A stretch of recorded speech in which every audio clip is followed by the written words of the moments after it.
गोदारंगे भजो रे मन श्री गोदारंगे,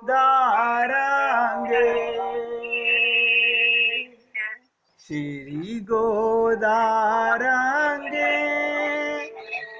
भजो रे मन श्री गोदारंगे,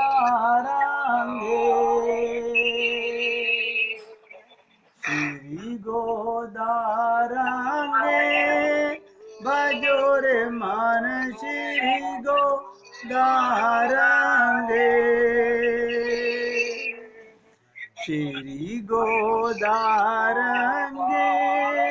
भजो रे मन श्री गोदारंगे, श्री गोदारंगे भजो रे मन श्री गोदारंगे। सभी भक्तों से निवेदन, बहुत एकाग्रचित होकर सुनेंगे। अभी जो मैंने आधा घंटे में आपसे निवेदन किया कि प्रेम लता को लेकर आज कुलदीपा के पास आई हैं और कुलदीपा सखी के घर उसे जगाने आई हैं, मनाने आई हैं। जगाने का मतलब होता है कि हमें भी वही प्रेम का दान करो जो आप अपने यहाँ अनंत बछड़ों को, शिष्यों को दान करते हो। आप और हम लोग कभी सोचें, बार बार सोचें, क्या हम भगवान को पाने के लिए इतने तत्पर हैं? हमारे मन में ये आग है कि हमें भगवान को ही पाना है। अभी हम लोग डिसाइड नहीं कर पा रहे हैं। मैं तो बार बार निवेदन कर रहा हूं, भगवत प्राप्ति में कोई संशय कभी मत कीजिए। भगवान ने हमको मानव चोला देकर के कोई त्रुटि नहीं की है, और संत महात्माओं ने ये बताकर ये त्रुटि नहीं की कि इस देह में हरि मिलत है। इस बात को भूलना नहीं, इस देह में हरि मिलत है बस, और वो देह हम सबको मिला हुआ है। अब आप सोचिएगा, ये बात मुझे आप लोगों के साथ करते हुए कितने वर्ष हो गए। सीताराम आचार्य जी की कृपा, रोज आपसे जिक्र करता हूं, ये शरीर मिला ही भगवत प्राप्ति के लिए है। ईश्वरीय प्रेम और जीव की सेवा, हमारे दो ही, एक कर्म माने सेवा और प्रेम माने भगवान से प्रेम। बस अगर हमारे मन में ये बात आ जाए तो फिर भगवत प्राप्ति करने में कहीं कोई दूरी नहीं है। गोदा जी अपनी सखियों से कुल दीपा का वर्णन कर रही हैं और कहती हैं, जिस प्रकार ईश्वर एक है, ध्यान से सुनिएगा, परंतु वो सभी चेतनों, सभी प्राणियों का संरक्षण, नियमन, पालन आदि उनकी व्यवस्था भगवान करता रहता है। आपको और हमको पता नहीं चलता। देखिएगा, हम किसी की सेवा करते हैं तो उसे जताते हैं, उसको एहसान जताते हैं। क्या भगवान हमारी सेवा हम सबके साथ भगवान ही कर रहा है? क्या भगवान कभी हम पर एक कृपा करके उसके बदला कुछ चाहते हैं? और बदला हमारी सेवा करके केवल प्रेम ही चाहते हैं, और हम भगवान को दे भी क्या सकते हैं? तो वैसे ही जैसे भगवान एक है, सभी चेतनों प्राणियों का संरक्षण, नियमन, पालन करने वाला है, तो गोदा देवी कहती हैं, वैसे ही कुल दीपा के घर के गोप सभी गायों का दोहन करने में समर्थ हैं।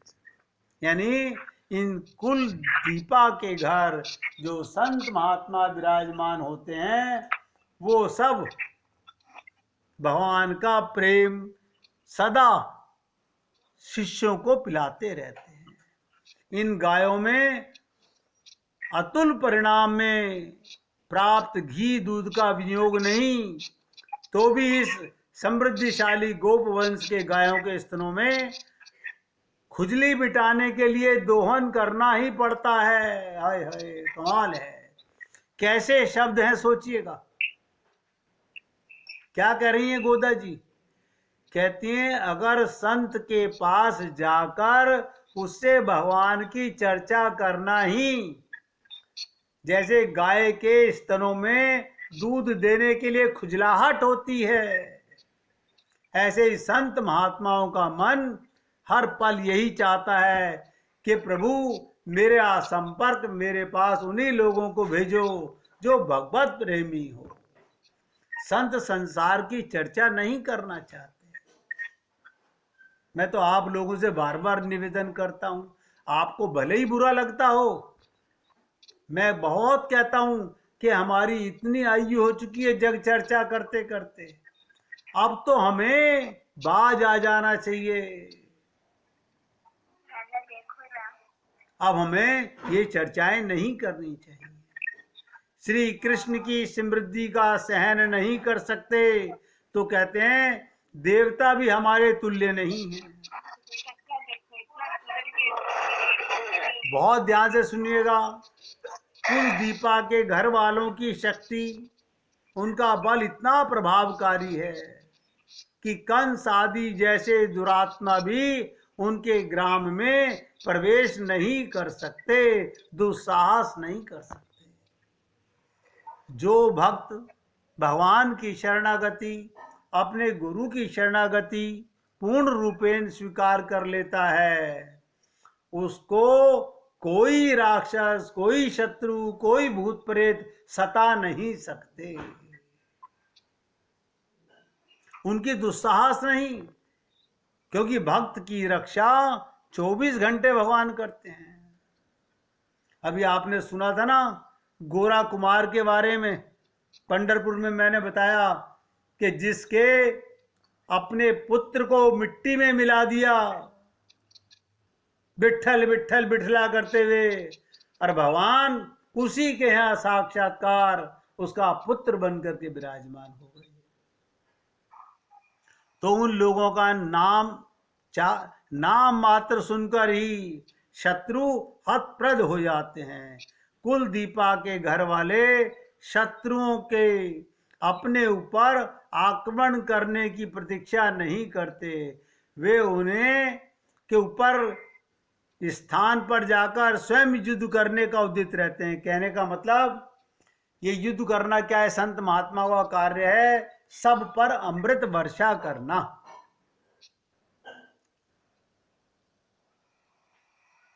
तो देखिएगा, ये आप और हम लोग बार बार सोचें,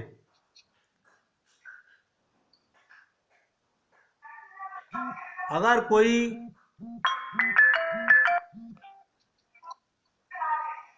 कृष्ण के पास जाकर, ध्यान से सुनिएगा क्या बता रही हैं गोदा जी, अगर कोई भगवान के पास जाकर इन गोपों की शिकायत करे तो इन लोगों के संसार का सर्वनाश कर दिया, लोग वेद की मर्यादा, कर्म धर्म सबका त्याग कर दिया, तो श्री कृष्ण का उत्तर होगा सर्वदोष विहीना नाम, ये जो करते हैं सब ठीक है।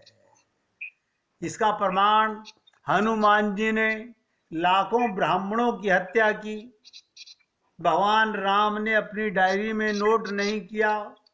क्यों? इनके प्रत्येक कर्म भगवान के निमित्त होते हैं। इसी प्रकार अर्जुन ने अनंत क्षत्रियों का संहार किया, लेकिन भगवान श्री कृष्ण ने एक भी पाप नहीं लिखा। और इनकी शिकायत कोई भगवान से करता है तो भगवान कहते हैं, उनका उत्तर एक होता है सर्व दोष विहीना नाम, ये जो करते हैं सब ठीक करते हैं। ये लोग सर्वदा निर्दोष हैं। सोचिएगा, सदा निर्दोष है, इन पर कोई दोष नहीं है।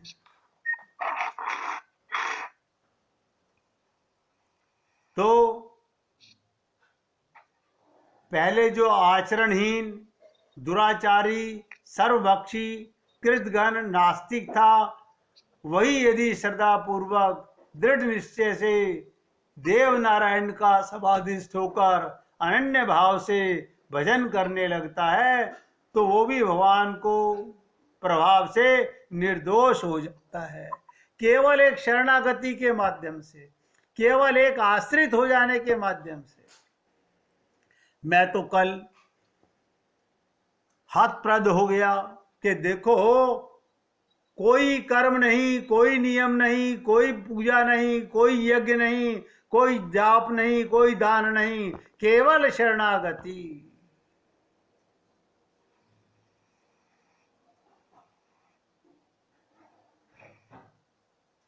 इसलिए आप सभी से निवेदन करता हूं। गोदा देवी बोली, कुलदीपे, तूने तो जनक के वंश में जन्मी सीता के समान, गोपों के वंश में स्वर्ण लता के समान जन्म लिया है। महाराज क्षीरध्वज ने जब सीता जी का अलौकिक अद्भुत सौंदर्य, माधुर्य और वैभव देखा, तब उन्होंने कहा, ये मेरी बेटी जनक कुल की कीर्ति बढ़ाएगी। सीता के समान तू इस ग्राम में सर्वश्रेष्ठ बालिका है।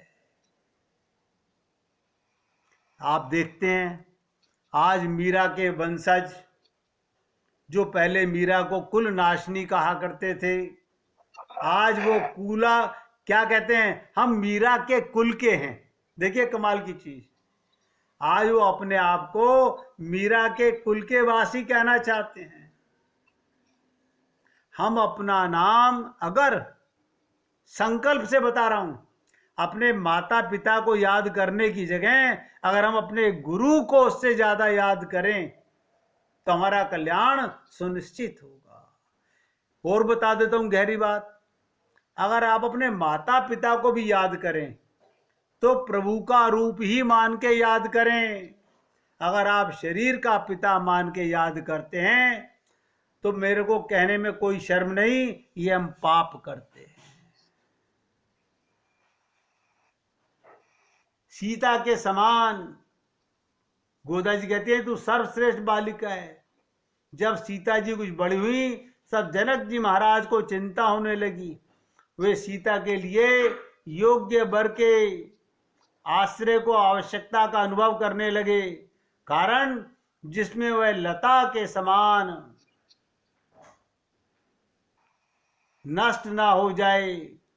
श्री जनक महाराज की चिंता की तरह हमें भी, हमारे लिए तुम्हारे लिए चिंता है कि तुम कंचन बेली, नवनेली, अलवेली को श्याम सुंदर, श्याम तमाल के संयुक्त करे। वाल्मीकि, ध्यान सुनिएगा, में गुड़े मुड़े बैठे हुए सर्प के कोमल चिकने चमकीले शरीर के समान कोमल आभूषणों वाले कुलदीपे शीघ्र बाहर आओ। गोदा जी निवेदन कर रही हैं कि हम पर कृपा करो। ये गोदा देवी जिस जिसके घर ले जा रही हैं, ये सब वो हैं जो भगवान को पा चुके हैं।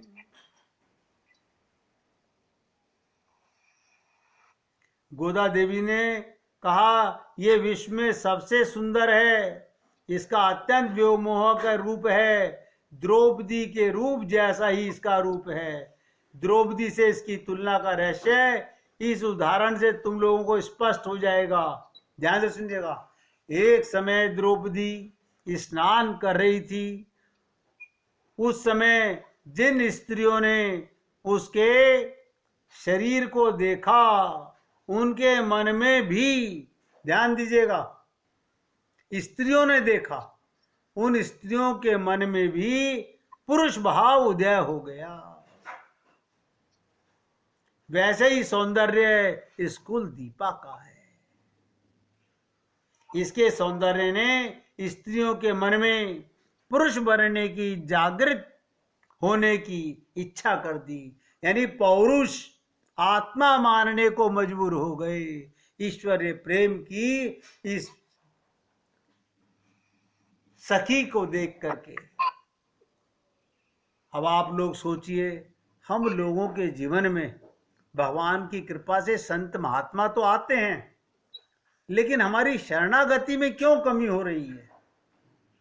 क्या हम भगवान को पाना नहीं चाहते?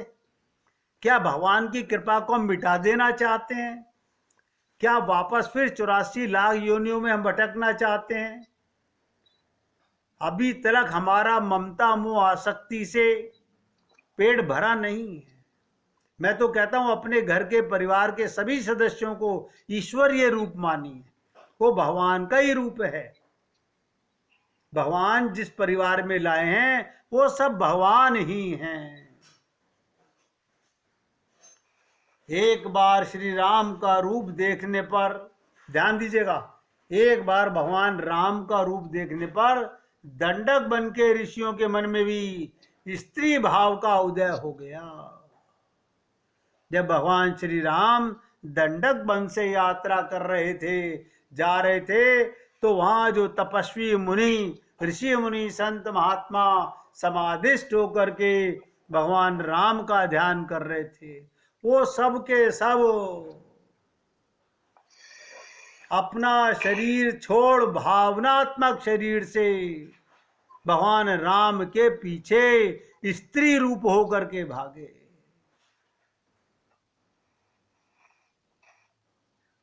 कि हम किस प्रकार, उनके मन में एक अभिलाषा, हम किस प्रकार राम की पत्नी बने।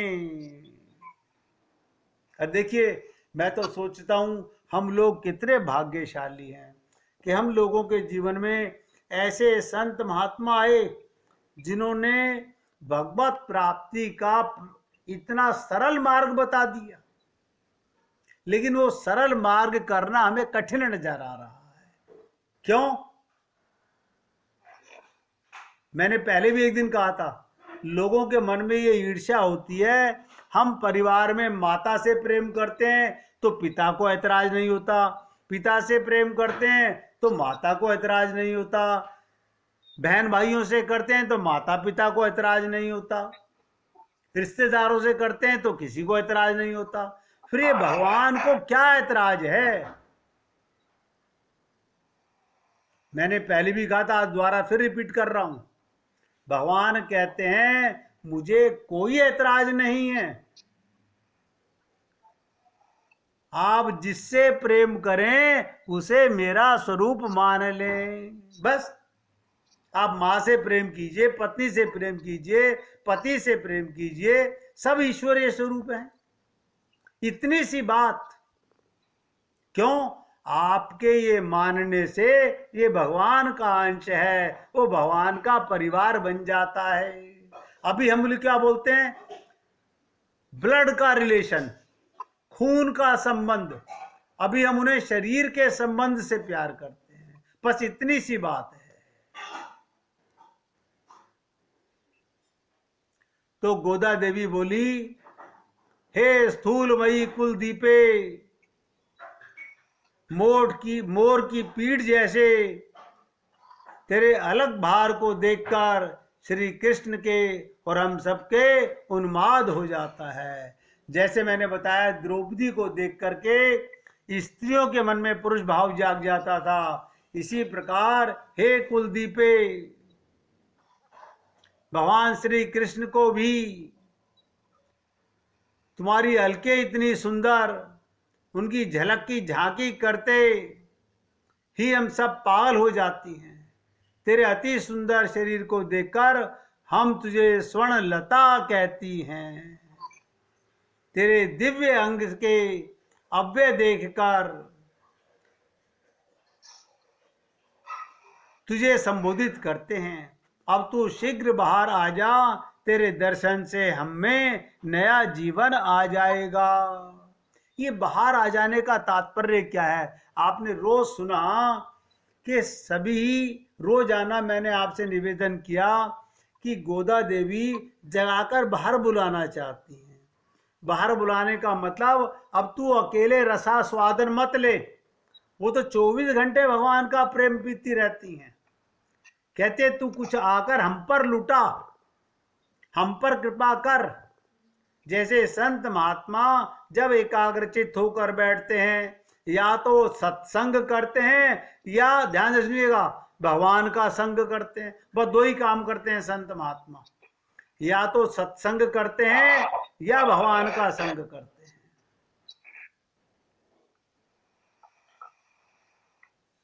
तो कुल दीपा बोली, तुम लोग आंगन में क्यों खड़ी हो, सभी भीतर क्यों नहीं चली आती। जिस प्रकार ध्यान दीजिएगा कि भीतर कैसे आए,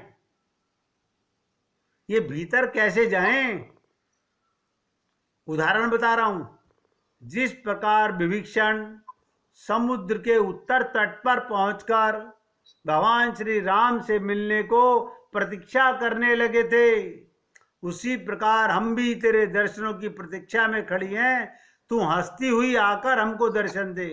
तेरे आंगन तक जो हम पहुंच पाई हैं, ये भी हमारा महान सौभाग्य है, क्योंकि लाल जी की कृपा, जो सर्वेश्वर हैं, वो भी तेरे आंगन में आने के लिए उत्सुक रहते हैं। फिर हम दीन हीन दासियों की कौन पूछता है। तो कुल दीपा कहती है, मुझे बाहर जाकर क्या करना होगा, मुझे बाहर जाकर क्या करना होगा। पहले आप 1 मिनट कीर्तन कीजिए, फिर चर्चा करते हैं